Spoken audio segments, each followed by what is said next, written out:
Hi students, இப்போ வந்து பார்க்க போகிற வீடியோ என்னன்னா இந்த வார வீக்லி டெஸ்ட்டுக்கான ஆன்சர் தான் பார்க்க போகிறோம். ஸோ இந்த வார டாபிக் என்னன்னு பார்த்தீங்க அப்படின்னா நம்ம பர்சன்டேஜ் டாபிக் சதவீதம் கணக்குகள் தான் கொடுத்துருந்தோம்.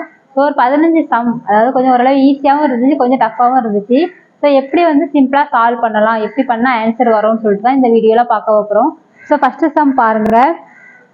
ஒரு எண்ணின் 42% அதே எண்ணின் 28% உள்ள வித்தியாசம் 210 அப்படின்னா அந்த எண்ணின் 59% என்ன அப்படின்னு சொல்லிட்டு கேட்டிருக்காங்க.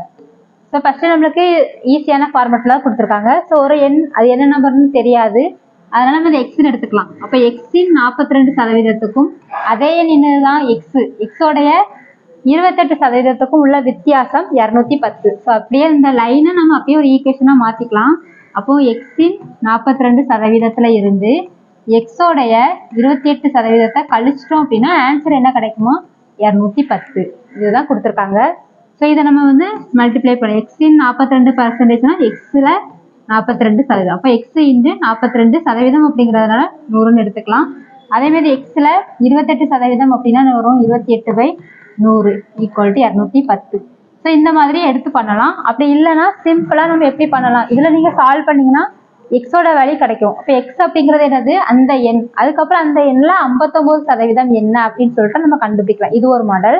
இன்னொன்று ஈஸியான மாடல் என்னதுன்னா 42%க்கும் அதே மாதிரி 28%க்கும் அதே நம்பர் அப்படிங்கிறதுனால நம்ம டைரக்டா அந்த பர்சன்டேஜை மட்டும் எடுத்துக்கலாம்.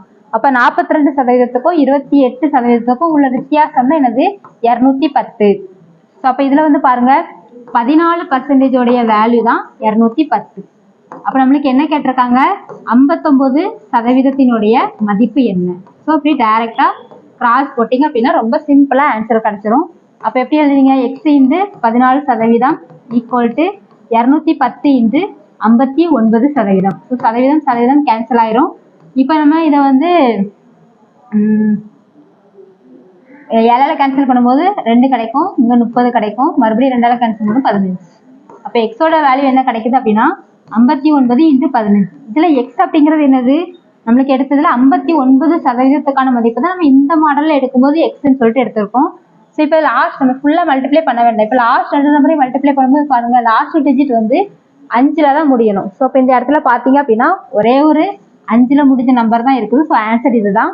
மல்டிப்ளை பண்ணி பார்த்து செக் பண்ணாலும் உங்களுக்கு ஆன்சர் இதுதான் வரும். ஸோ இந்த மெத்தட் வந்து உங்களுக்கு ஈஸியாக இருக்கும். ஸோ அண்டர்ஸ்டாண்ட் பண்ணிட்டு அந்த டிஃப்ரென்ஸுக்கான வேல்யூ 210 அது மட்டும் நமக்கு தெரிஞ்சிட்டு அப்படின்னா டக்குனா இந்த மாதிரி போட்டுடலாம். அடுத்த சம் பாருங்க. ஒரு எண்ணின் 45% 255.6 அப்படின்னா அந்த எண்ணின் 25% என்ன. அப்போ ஒரே நம்பருக்கு தான் கொடுத்துருக்காங்க. அப்போ நம்ம டைரக்டா எடுத்துக்கலாம். அப்போ 45%-னுடைய மதிப்பு 255.6 இருந்துச்சுன்னா 25%-னுடைய மதிப்பு என்ன. இதுவும் அதே பேட்டர்ல தான் கிராஸ் போட்டிங்கன்னா உங்களுக்கு ஆன்சர் கிடைச்சிடும். அப்போ என்ன கிடைக்கும், X into 45 equal to 255.6 into 25%. இந்த பக்கமும் சதவீதம் கேன்சல் ஆகும். ஸோ அதனால இந்த மாதிரி கணக்கில் நம்ம சதவீதத்தை மென்ஷன் பண்ணணும் கூட அவசியம் கிடையாது. அப்போ எக்ஸ் ஈக்குவல் என்ன கிடைக்கும் அப்படின்னா 255.6 இன்டு 25 டிவைடட் பை 45ன்னு சொல்லிட்டு கிடைக்கும். இப்போ மறுபடியும் கேன்சல் பண்ணும்போது 9, இங்கே வந்து 5. ஸோ மறுபடியும் வந்து 3ஆல் கேன்சல் பண்ணி வச்சுக்கலாம். மறுபடியும் 3ஆல் கேன்சல் பண்ணா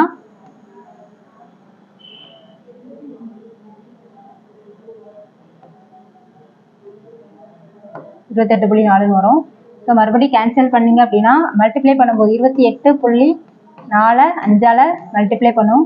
20 மீதி 2 42 மீதி 1 142. இப்போ ஆன்சர் என்னன்னு பார்த்தீங்கன்னா 142 தான் இதனுடைய ஆன்சர்.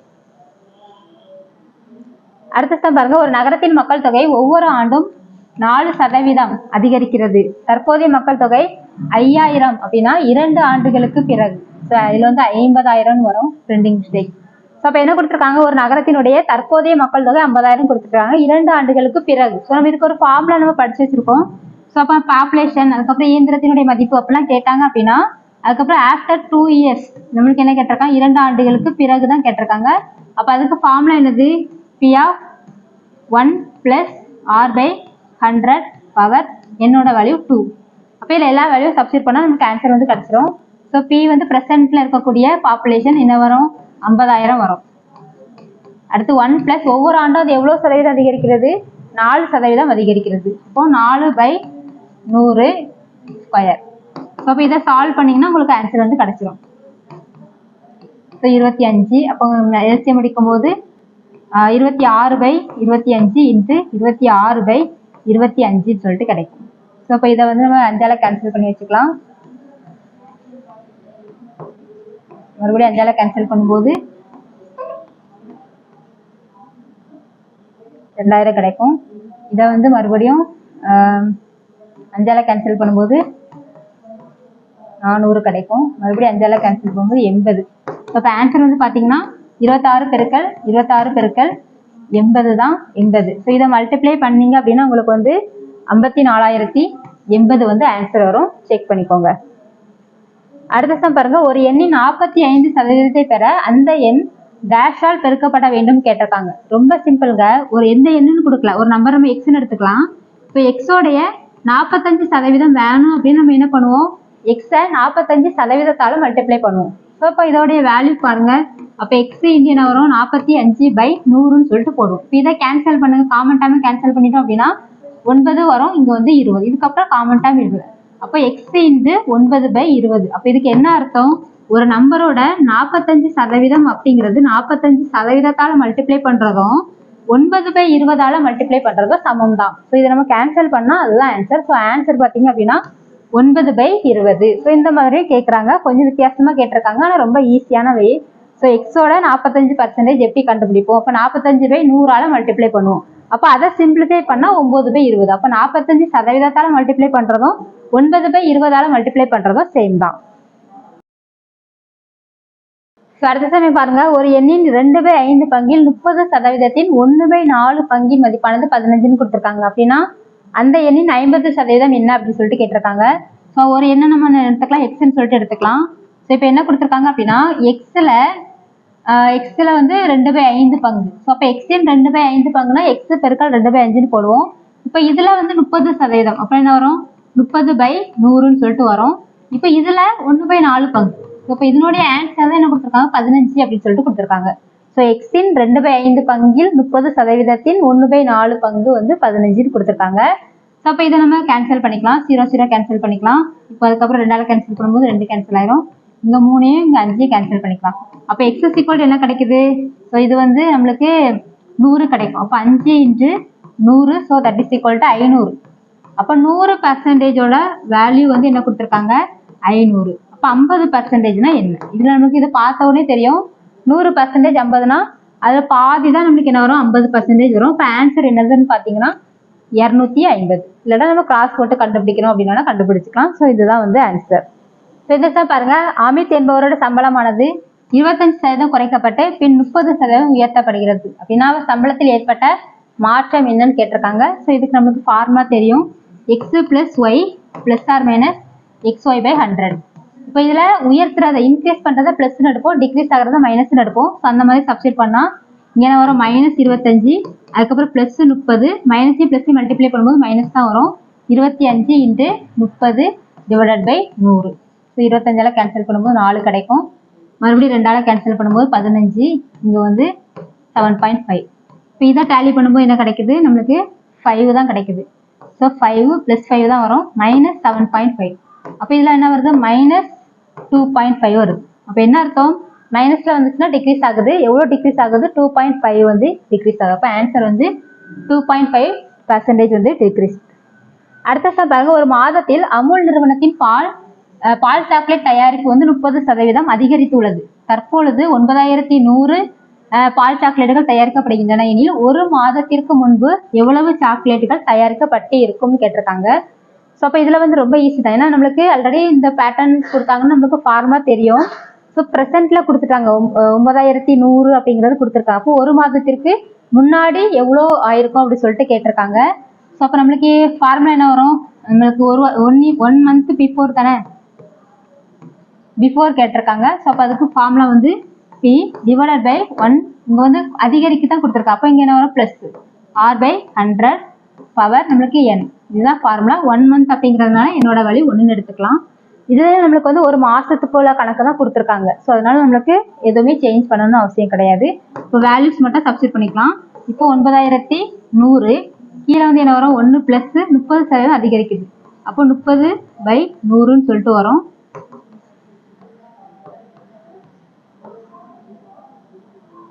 ஸோ 13/10. அப்போ இதை கேன்சல் பண்ணிங்கன்னா 9100 மேலே வந்து 10 கீழே வந்து 13. ஒரு 13 13 7 13 91. ஸோ இப்போ 700 × 10 ஆன்சர் என்னது, 7000 சாக்லேட். ஸோ ஃபார்முலா தெரிஞ்சிச்சு அப்படின்னா ஈஸியாக வந்து போட்டுடலாம். அடுத்து, ஒரு உயிரி வாயு உற்பத்தி நிறுவனத்தில் ஈஸ்டர்களின் எண்ணிக்கையானது வருடத்திற்கு 9% என்ற எண்ணிக்கையில் அதிகரிக்கிறது. மேலும் கூடுதலாக 1% வருடத்திற்கு அதிகரிக்கிறது அப்படின்னா 2 ஆண்டுகள் கழித்து எத்தனை சதவீதம் அதிகரித்து இருக்கும்? ஸோ ஃபர்ஸ்ட் பாருங்க, வருஷத்துக்கு ஒருக்கா 9% இன்க்ரீஸ் பண்ணுதான். மறுபடியும் என்ன பண்ணியிருக்காங்க, வருஷத்துக்கு ஒருக்கா 1% கூடன்னு கொடுத்துருக்காங்க. மொத்தம் ஓவராலா 1 இயருக்கு அது எவ்வளவு சதவீதம் இன்க்ரீஸ் ஆகுது, 10% வந்து இன்க்ரீஸ் ஆகுது. அப்போ ஃபர்ஸ்ட் இயர்ல 10 வருஷம் இன்க்ரீஸ் ஆயிருக்கும். 2வது இயர்ல என்ன பண்ணிருக்கோம், அடுத்த ஒரு 10% இன்க்ரீஸ் ஆயிருக்குமா. அப்போ என்ன அர்த்தம் அப்படின்னா, நம்ம இந்த ஃபார்முலா தான் போடணும். XY ± XY/100ல தான் போடணும். ஏன்னா நம்மளுக்கு ஃபர்ஸ்ட் இயர்ல ஒரு 10% இன்க்ரீஸ் ஆயிருக்கு அப்படின்னா அடுத்த இயர் என்ன பண்ணும், டோட்டல் அமௌண்ட் மாறி இருக்கும்ல. அப்போ அந்த டோட்டல் அமௌண்ட்டுக்கு தான் நம்ம என்ன பண்ணுவோம், 10% வந்து கால்குலேட் பண்ணுவோம். அதனாலதான் ஒவ்வொரு வேல்யூஸுக்கும் நம்மளுக்கு பெர்சன்டேஜ் மாறுறதுனால இந்த ஃபார்முலா சூஸ் பண்ணுவோம். அப்போ 2 வருஷத்துக்கு கேட்டிருக்காங்க. ஃபர்ஸ்ட் வருஷம் 10% இன்க்ரீஸ் பண்ணுது, 2வது வருஷமும் 10% இன்க்ரீஸ் பண்ணுது. ஆனா இந்த ரெண்டுக்குமே என்னது வேற, டோட்டல் வந்து வேற. இப்போ ஒரே டோட்டலா இருந்துச்சுன்னா இந்த 2% ஆட் பண்ணா அதுதான் ஆன்சர். ஆனா நமக்கு ஃபர்ஸ்ட் இயர்ல இருக்கக்கூடிய டோட்டல் என்ன செய்யும், 2வது இயர்ல 10% ஆட் ஆகி டோட்டல் சேஞ்ச் ஆயிரும். அதனாலதான் நம்ம வந்து டைரக்டா ஆட் பண்ணாம இந்த மெத்தட்ல போறோம். அப்போ ஆன்சர் வந்து என்ன வரும், 10 + 10 2 மல்டிப்ளை பண்ணா 10 தான் பிளஸ் தான் வரும். ஸோ 10 × 10 / 100. 2 0 கேன்சல் பண்ணிக்கலாம்.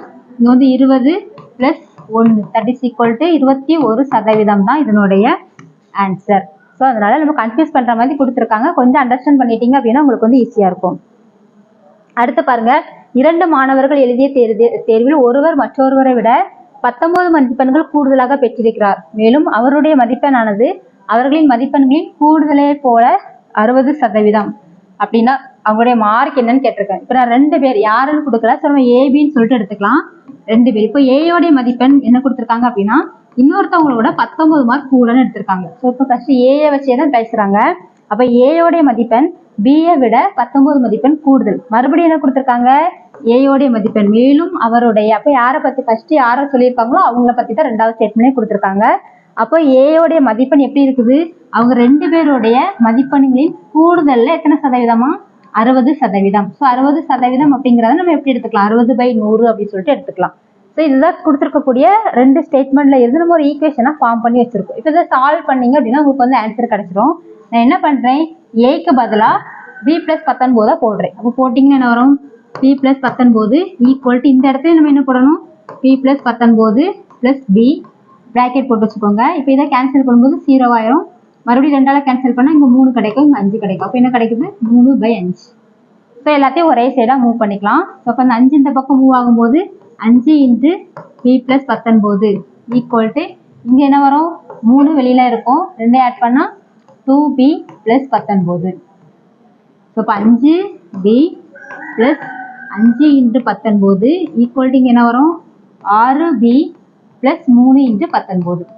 மல்டிப்ளை பண்ணலாம். நான் என்ன சில ப்ரூவ் பண்ணிட்டு அதுக்கப்புறம் இது பண்ணிக்கலாம். ஸோ b எல்லாம் ஒரு சைடு, நம்பர்லாம் ஒரு சைடு மூவ் பண்ணிக்கலாம். அப்போ என்ன கிடைக்கும் அப்படின்னா இங்க வந்து 6b இருக்குதா, அப்போ 6b - 5b ஈக்குவல் டு 5 × 19 - 3 × 19 வரும். அப்போ இதுக்குள்ள டிஃபரன்ஸ் எவ்வளவு, b தான்.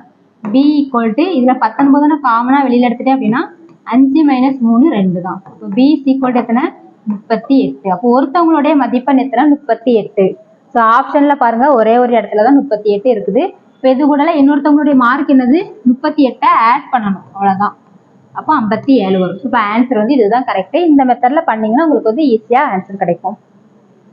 அடுத்து, ஒரு எண்ணானது 28 அதிகமாகும் போது அந்த எண்ணின் 107% கிடைக்கிறது அப்படின்னா அந்த எண் என்னன்னு கேட்டிருக்காங்க. அப்போ நம்ம ஒரு நம்பரை எக்ஸ்ன்னு எடுத்துக்கலாம். இப்போ இந்த எக்ஸ் கூட ஒரு 28 கூட்டுனீங்க அப்படின்னா அது என்னவா கிடைக்குது, அந்த எண்ணின். ஸோ எக்ஸ்ல 107% மாறுது அப்படின்னு சொல்லிட்டு கொடுத்துருக்காங்க. ஸோ இதுதான் கண்டிஷன். அப்போ 100% இருக்கக்கூடிய நம்பர் வந்து ஒரு 28 அப்படிங்கிறது ஆட் ஆகும்போது அது என்னவா மாறுது, 107% மாறுது. அப்போ இந்த 7%க்கான வேல்யூ தான் 28. இப்படியே நம்ம ஐடென்டிஃபை பண்ணி பண்ணலாம். ஸோ நான் என்ன பண்றேன், 28 அதிகமாகும் போது எனக்கு பர்சன்டேஜ் எவ்வளவு அதிகரிக்குது, 7% அதிகரிக்குது. ஏன்னா ஒரிஜினலா எக்ஸ்ன்னு சொல்லிட்டு எடுத்துக்கிட்டோம், அது 100% இருக்குன்னு எடுத்துக்கலாம். இப்போ நான் 28 ஆட் பண்ணும்போது எனக்கு என்னது, எக்ஸ்ட்ரா 7% அதிகமாகுது. அப்போ எக்ஸ்ட்ராக்கான வேல்யூ தான் இது. இதை நீங்க சால்வ் பண்ணா உங்களுக்கு ஒரே ஸ்டெப்ல ஆன்சர் கிடைச்சிருக்கும். அப்படி இல்லைன்னா நம்ம இந்த மெத்தட்லயே பண்ணலாம். அப்ப எக்ஸ் கூட 28 கூட்டும் போது எனக்கு என்னவா வருது, அந்த எண்ணின் 107% கிடைக்கிறது. இப்படியும் போட்டலாம். அப்ப இதை நான் சால்வ் பண்ணும்போது என்ன கிடைக்கும், எக்ஸ் பிளஸ் 28 இங்க என்ன கிடைக்குது, 107 x/100 கிடைக்குதா. இந்த எக்ஸ் டைம் அப்படியே இங்க மூவ் பண்றேன். அப்ப நான் என்ன பண்றேன், 28 இங்க வச்சுட்டு எக்ஸ் இந்த பக்கம் மூவ் பண்ணும்போது என்ன கிடைக்கும், அப்ப இதுல வந்து நம்ம எல்சிஎம் எடுக்கும்போது என்ன கிடைக்கும் அப்படின்னா 107x minus 100x divided by 100 equal to 28. So இப்போ எல்லாத்தையும் ஒரே சைடாக மூவ் பண்ணலாம். அப்போ 7x ஈக்குவல் டு என்ன கிடைக்குது, 28 × 100ன்னு கிடைக்கும். அப்போ 7ஆல் மல்டிப்ளை பண்ணும்போது 4. ஸோ இப்போ 4 × 100 400 தான் இதனுடைய ஆன்சர். ஸோ இது இப்படி பண்ணாலும் ஆன்சர் கிடைக்கும், இப்படி பண்ணாலும் உங்களுக்கு ஒரே ஸ்டெப்ல ஆன்சர் கிடைச்சிடும். ஸோ அடுத்த ஸ்டெப் பாருங்க, ஒரு தேர்வில் 9ஆம் வகுப்பு மற்றும் 10ஆம் வகுப்புக்கெல்லாம் தேர்ச்சி மதிப்பெண்கள் கொடுத்துருக்காங்க. 30%, 45%. 2 வகுப்புகளுக்கும் மொத்த மதிப்பெண்கள் சமம். 10ஆம் வகுப்புல ஒரு மாணவன் 1225 மதிப்பெண் பெற்றும் 125 மதிப்பெண்களில் தோல்வி அடைந்தார் அப்படின்னா 9ஆம் வகுப்புக்கான தேர்ச்சி மதிப்பெண் என்ன அப்படின்னு சொல்லிட்டு கேட்டிருக்காங்க. கொஞ்சம் கன்ஃபியூஸ் பண்ற மாதிரி கேட்டிருக்காங்க. அது ரொம்ப சிம்பிள் தான். ஃபர்ஸ்ட் என்ன கொடுத்துருக்காங்க பாருங்க, 2 வகுப்புகள் 9th கொடுத்துருக்காங்க, 10th கொடுத்துருக்காங்க. ஸோ 9th பாஸ் பர்சன்டேஜ் எவ்வளவு கொடுத்துருக்காங்க, 30%. 10th என்ன கொடுத்துருக்காங்க, 45%. ஸோ இது அப்படியே எழுதிக்கலாம். சரி, இப்போ என்ன கொடுத்துருக்காங்க, 2 பேருடைய டோட்டல் மார்க்கும் சமம் தான். இப்போ டோட்டல் மார்க் வந்து இவங்களுக்கு எக்ஸா இருந்துச்சுன்னா இவங்களுக்கும் எக்ஸ் தான். ஸோ இது அப்படியே நம்ம நோட் பண்ணி வச்சுக்கலாம். சரி, இப்போ என்ன கேட்டிருக்காங்கன்னா, இப்போ நம்மளுக்கு வந்து 10ஆம் வகுப்புல கொடுத்துருக்காங்க. 10ஆம் வகுப்புல பாஸ் ஆகணும் அப்படின்னா பர்சன்டேஜ் எவ்வளவு, 45% எடுக்கணும். ஸோ ஒருத்தன் வந்து என்ன பண்ணியிருக்காங்க, 1225 மார்க் வாங்கியிருக்காங்க, அதனால ஃபெயில் ஆயிட்டாங்க. அப்போ என்ன எவ்வளவு மார்க் போட்டா அவங்க பாஸ், 125 மார்க் போட்டா பாஸ். அதான கொடுத்துருக்காங்க. ஒரு மாணவன் 1225 மதிப்பெண்கள் பெற்றும் 125 மதிப்பெண்கள்ல தோல்வி அடைஞ்சார். அப்ப 125 மதிப்பெண் போட்டா அவங்க பாஸ் ஆயிருப்பாங்க, அதுதான் அர்த்தம். அப்ப இது வந்து என்னது, பாஸ் மார்க். அப்ப இதுக்கு கரஸ்பாண்டிங் பர்சன்டேஜ் எவ்வளவு, 45%. ஒருத்தவங்க வந்து 45% வாங்குறதும் இவ்வளவு மார்க் வாங்குறதும் சமம். அப்ப இது ரெண்டையும் ஆட் பண்ணா நம்மளுக்கு என்ன கிடைக்கும், 1350. அப்ப பாஸ் மார்க் எவ்வளவு, 1350, 45%. புரியுதா. இது எப்போ நம்மளுக்கு 10th வந்து ஒருத்தவங்க பாஸ் ஆகணும் அப்படின்னா ஒண்ணு 45% வாங்கணும் அல்லது 1350 மார்க் வாங்கணும், அவ்வளவுதான். அப்ப 45%க்கான வேல்யூ வந்து 1350. இப்போ டோட்டல் மதிப்பெண் ரெண்டுக்குமே சேம் தானே. ஸோ அப்ப நான் என்ன பண்றேன், 100% கண்டுபிடிச்சிட்டு, அதாவது 100%னா டோட்டல் மதிப்பெண், அதை கண்டுபிடிச்சிட்டோம். அதுக்கப்புறம் நம்ம என்ன பண்ணலாம், 9th பாஸ் மார்க் எவ்வளோ அப்படின்னு சொல்லிட்டு கண்டுபிடிக்கலாம். அப்படி இல்லைன்னா டோட்டல் சேமா இருக்கிறதுனால நான் என்ன பண்றேன் அப்படின்னா, இதுல வந்து 30% தானே பாஸ் மார்க். ஏன்னா என்ன கேட்டிருக்காங்க, 9ஆம் வகுப்புக்கான தேர்ச்சி மதிப்பெண். அப்ப 45% 1350 இருந்துச்சுன்னா 30%னுடைய மதிப்பு என்ன. ஸோ கிராஸ் போட்டிங்கன்னா உங்களுக்கு ஒரே ஸ்டெப்ல ஆன்சர் வந்து கிடைச்சிடும். இப்போ என்ன வரும், x is equal to 1350 × 30 divided by 45. அப்போ இதை கேன்சல் பண்ணா 15ஆல கேன்சல் பண்ணும்போது 2 வரும், இங்க வந்து 3 வரும். மறுபடியும் 3ஆல கேன்சல் பண்ணும்போது 4 12 450 பெருக்கல் 2 900. அப்ப ஆன்சர் வந்து 900 தான். இல்ல நீங்க இதுல இருந்து என்ன பண்ணலாம் அப்படின்னா 100% கண்டுபிடிச்சிடலாம். 100% கண்டுபிடிச்சிட்டோம்னா 2 பேருடைய மொத்த மதிப்பெண்கள் சமம்னு கொடுத்துட்டாங்க. ஸோ என்ன வருதோ அதுதான் 9th total mark, 10th total mark. அப்ப 9th டோட்டல் மார்க் தெரிஞ்சதுக்கு அப்புறம் 100% தெரிஞ்சதுக்கு அப்புறம் 30% கண்டுபிடிக்கலாம். அப்படி பண்ணாலும் உங்களுக்கு வந்து ஆன்சர் வந்து கரெக்டா வந்திருக்கும். ஸோ அதை விட இது வந்து ஈஸியான மெத்தடு. அடுத்து பாருங்க, எஸ்பிஐ தேர்வுல வந்து ராமு என்பவர் 92% மதிப்பெண்களும், நவீன் என்பவர் 56% மதிப்பெண்களும், சமத் என்பவர் 634 மதிப்பெண்களும் பெற்றார். அவர்களின் சராசரி மதிப்பெண் வந்து 643 அப்படின்னா சமத் என்பவர் பெற்ற மதிப்பெண் சதவீதம் என்ன அப்படின்னு சொல்லிட்டு கேட்டிருக்காங்க. இப்போ பாருங்க, இதுல ஒரு கீ பாயிண்ட் என்ன கொடுத்திருக்காங்க அப்படின்னா, அங்க 3 பேருடைய சராசரி மதிப்பெண் 643.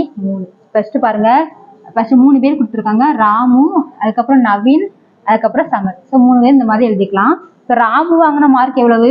92%. அப்போ 92% அப்படின்னா என்னது? மொத்த மார்க்ல 92%. அப்போ எக்ஸ்ல 92%. நவீனோட மார்க்கு எக்ஸ்ல 56%. இவங்களுடைய மார்க் வந்து டோட்டல் மார்க்காவே கொடுத்துட்டாங்க. இப்போ நம்ம நார்மலா சராசரின்னு என்ன பண்ணுவோம்? 3ஐயும் ஆட் பண்ணிட்டு 3ஆல டிவைட் பண்ணுவோம். இப்போ 3ஐயும் ஆட் பண்ணிட்டு 3ஆல டிவைட் பண்ணணும் அப்படின்னா நமக்கு என்ன கிடைக்கும்? 643 கிடைக்கும். இது 3 அந்த பக்கம் மூவ் பண்ணிடலாம். அப்போ என்ன கிடைக்குது? X into 92/100 plus X into 56/100 plus 634 equal to 3 into 643. அப்போ இதில் வந்து பார்த்தீங்க அப்படின்னா இதில் வந்து 100 காமனாக வெளியில் எடுத்துடலாமா? அப்போ எக்ஸை வந்து ஆட் பண்ணிக்கோங்க. அப்போ நம்மளுக்கு என்ன கிடைக்கும்? 92 56. ஸோ 98 148. இப்போ 148 x divided by 100 equal to number அந்த பக்கம் மூவ் பண்ணிக்கலாம். ஸோ இதை வந்து மல்டிப்ளை பண்ணும்போது 9 12 மீதி 1 19. அதுக்கப்புறம் இதில் வந்து மைனஸ் 634. இப்போ என்ன கிடைக்குது? 148 எக்ஸ் பை 100 ஈக்குவல் டு இது ரெண்டையும் சப்ட்ராக்ட் பண்ணி வச்சுக்கலாம்.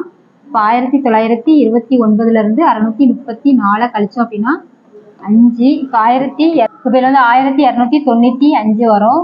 இப்போ இதில் வந்து எக்ஸோட வேல்யூ பார்த்தீங்க அப்படின்னா 1295 இன்ட்டு 100 டிவைடட் பை 148. ஸோ இதை வந்து மறுபடியும் நம்ம வந்து கேன்சல் பண்ணி வச்சுக்கலாம்.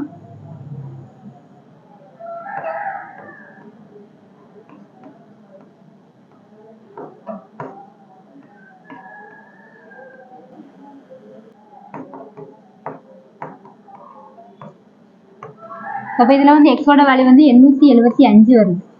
இது வந்து மொத்த மதிப்பெண்கள். இப்போ என்ன கேட்டிருக்காங்க? சமத்தோடைய சதவீதம் என்ன கேட்டிருக்காங்க? அப்போ மொத்த மதிப்பெண்கள் 875ல் சமத் வாங்கின மார்க் எவ்வளவு? 643 இன்று 100%. ஸோ இதை வந்து நீங்கள் கேன்சல் பண்ணி மல்டிப்ளை பண்ணி டிவைட் பண்ணி பார்த்தீங்க அப்படின்னா ஆன்சர் வந்து 72.45 தான் வரும். இது கொஞ்சம் மல்டிப்ளை பண்ணுறதுக்கு மட்டும் தான் கொஞ்சம் டிஃபிகல்ட்டாக இருந்தது, மற்றபடி ஈஸி தான்.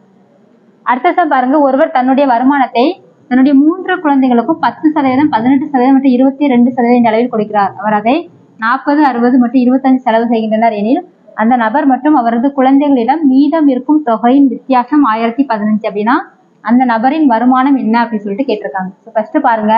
இப்போ ஒரு 3 பேர் எடுத்துக்கலாம். ஏபிசி 3 குழந்தைகள் எடுத்துக்கலாம். இப்போ அவருடைய டோட்டல் இன்கம் வந்து நம்ம எக்ஸ்ன்னு சொல்லிட்டு எடுத்துக்கலாம். சரியா? இப்போ என்ன பண்றாரு? எக்ஸ்ல இவங்களுக்கு எவ்வளவு கொடுக்குறாங்க? 10% கொடுக்குறாங்க. அப்போ இவங்களுக்கு எவ்வளவு கொடுக்குறாங்க? எக்ஸ்ல 18% கொடுக்குறாங்க. அதே மாதிரி இவங்களுக்கு எக்ஸ்ல 22% கொடுக்குறாங்க. ஸோ இது வந்து ஃபர்ஸ்ட் பாயிண்ட். இது வந்து ஏக்கு கிடைச்ச தொகை, இது பிக்கு கிடைச்ச தொகை, இது வந்து சிக்கு கிடைச்ச தொகை. இப்போ ஏக்கு கிடைச்ச அமௌண்ட்ல அவங்க எவ்வளவு செலவு பண்றாங்க? 40% செலவு பண்றாங்க. அப்போ எவ்வளவு வந்து மீதி வச்சிருக்காங்க? 60% மீதி வச்சிருக்காங்க. அப்போ என்ன வரும்? எக்ஸ்ல அதாவது அவங்களுக்கு கொடுத்துருக்கக்கூடிய அமௌண்ட் வந்து எக்ஸ் 10/100. இதுல அவங்ககிட்ட மீதி இருக்கக்கூடிய தொகை எவ்வளவு? அதுல 60%. அவங்க கிட்ட இருக்க அமௌண்ட் இது, அதுல மீதி இருக்கக்கூடிய அமௌண்ட் வந்து இது. இப்போ ரெண்டாவது ஒருத்தவங்களுக்கு எவ்வளவு அமௌண்ட் கிடைச்சிருக்குது? எக்ஸ் 18/100 கிடைச்சிருக்குது. இப்போ அவங்க எவ்வளவு செலவு பண்ணிட்டாங்க? 60% செலவு பண்ணிட்டாங்க. அப்போ மீதி என்ன எவ்வளவு இருக்குது? 40% இருக்குது. அப்போ இந்த அமௌண்ட்ல 40%. மூணாவது அவங்ககிட்ட ஆல்ரெடி இருக்குது எக்ஸ்ல 22% தான் இருக்குது, கொடுத்துருக்காங்க. இப்போ அதுல என்ன பண்றாங்க? 25% செலவு பண்ணிட்டாங்க. அப்போ மீதி எவ்வளவு இருக்குது? 75% மீதி இருக்குது. அப்போ இது ஃபுல்லா அப்போ அவங்க கிட்ட இருக்கக்கூடிய மீதி தொகை எல்லாத்தையும் கூட்டி வச்சுக்கலாம். சரியா? இது ஒரு ஸ்டெப். இப்போ ஏட்ட பாருங்க. அதாவது அவங்க அப்பாட்ட என்ன பண்றாரு? 10, 18, 22 இவ்வளோ இதை நம்ம ஷேர் பண்ணி கொடுத்துட்டாரு. அப்போ மொத்தம் 50% காலி ஆயிட்டா.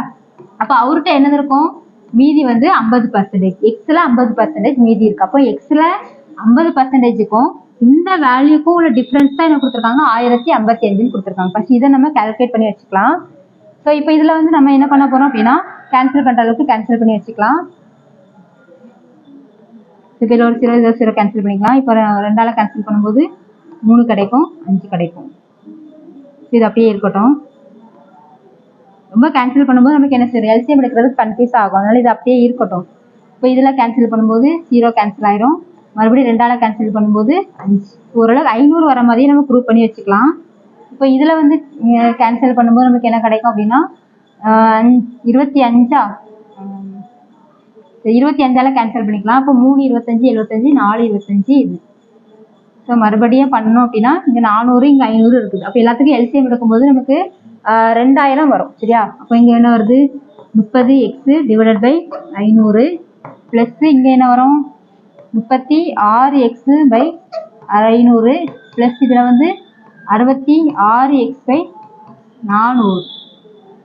அப்போ இது எல்லாத்தையும் 2000 வந்து எல்சிஎம் எடுத்தோம் அப்படின்னா நீங்கள் இல்லாட்டா நம்ம நார்மலாக கேன்சல் பண்ணிவிட்டு ஓவராலாக எல்சிஎம் எடுக்கிற மாதிரி பண்ணாலும் கரெக்டாக தான் வரும். அதுக்கப்புறம் இதில் வந்து பார்த்தீங்க அப்படின்னா நம்ம வந்து 4ஆல் மல்டிப்ளை பண்ணுவோம். ஸோ அப்போ 4ஆல் மல்டிப்ளை பண்ணும்போது 120x. இங்கே என்ன வரும் 4ஆல் மல்டிப்ளை பண்ணும்போது 72 144x பை 2000. இந்த 5ஆல் மல்டிப்ளை பண்ணுவோம். 5 30 மீதி 3 330x பை 2000. இது எல்லாத்தையும் ஆட் பண்ணுங்க. ஸோ காமனாக 2000 எடுத்துட்டோம் அப்படின்னா இங்கே வந்து 120 ப்ளஸ் 144 ப்ளஸ் 340 594x. சரி, இதுதான் அவங்கக்கிட்ட இருக்கக்கூடிய மீதி அமௌண்ட். அவங்க அப்பாட்ட இருக்கக்கூடியது என்னது எக்ஸில் 50/100.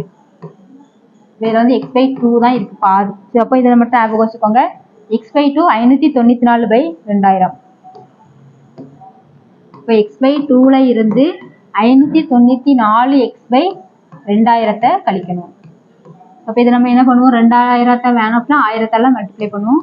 ஸோ அப்போ 1000x minus 594x divided by 2000 equal to தான் 1015. ஸோ அப்போ இதை வந்து 1000லேருந்து கழிச்சிக்கலாம். அப்போ 406x divided by 2000 equal to 1015. இப்போ X is equal to 1015 into 2000 divided by 406ன்னு சொல்லிட்டு வரும். ஸோ இப்போ இதை நீங்கள் கேன்சல் பண்ணி பார்த்தீங்க அப்படின்னா ஆன்சர் வந்து 5000. இப்போ ஆன்சர் வந்து 5000. ஸோ கேன்சல் பண்ணுறது மட்டும் தான் கொஞ்சம் டிஃப்ரெண்ட்டாக இருக்கும். மற்றபடி ஓரளவு கான்செப்ட் வந்து இதுதான். ஸோ அடுத்த சம் பாருங்க. ஒரு வகுப்பில் 25% மாணவர்கள் ஆங்கிலம் மற்றும் ஹிந்தி பாடத்தில் தேர்ச்சி பெற்றுள்ளனர். 37.5% மாணவர்கள் 2 பாடங்களிலும் தோல்வி அடைந்துள்ளனர். 60% மாணவர்கள் ஹிந்தியில் தோல்வி அடைந்துள்ளனர். ஹிந்தியில் தேர்ச்சி பெற்ற மாணவர்களுக்கும் ஆங்கிலத்தில் தேர்ச்சி பெற்ற மாணவர்களுக்கும் இல்லை வித்தியாசம் வந்து 15 அப்படின்னு சொல்லிட்டு கொடுத்துருக்காங்க. அப்படின்னா அந்த வகுப்பில் உள்ள மொத்த மாணவர்கள் என்னன்னு கேட்டிருக்காங்க. ஸோ இதுக்கு ஒரு ஃபார்முலா உண்டு. n of a union b is equal to n of a plus n of b minus n of a intersection b. So இது மட்டும் தெரிஞ்சால் போதும். இப்போ எல்லா இதுலேயும் பெர்சன்டேஜ் கொடுத்துருக்காங்க. 25% மாணவர்கள் ஹிந்தி பாடத்தில் தேர்ச்சி பெற்றுள்ளனர்.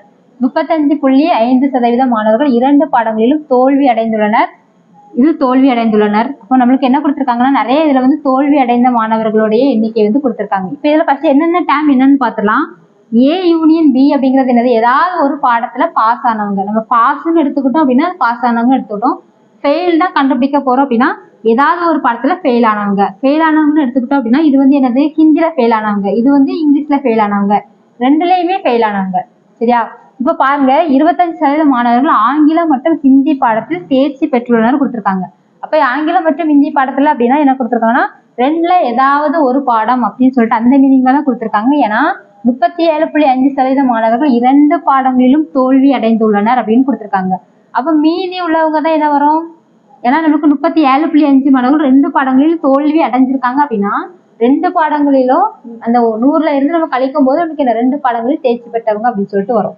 ஸோ அந்த கன்ஃபியூஷன்ல வேண்டாம். இப்போ நம்ம என்ன பண்ண போறோம் தோல்வி அடைஞ்சவங்களை வச்சே கால்குலேட் பண்ண போகிறோம். இப்போ 25% மாணவர்கள் ஆங்கிலம் மற்றும் ஹிந்தி பாடத்தில் தேர்ச்சி பெற்றுள்ளனர் அப்படின்னா இன்னும் பாஸ் ஆகாம எத்தனை பேர் இருக்காங்க? 75% பேர் இருக்காங்க. இந்த 75% இங்க போட்டுக்கலாம். இப்போ NAFAங்கிறது என்னது ஏதாவது ஒரு பாடம் ஹிந்தி எடுத்துக்கலாம். ஹிந்தியில ஃபெயில் ஆனவங்க அப்போ 60% மாணவர்கள். அப்போ 60 போட்டுக்கோங்க.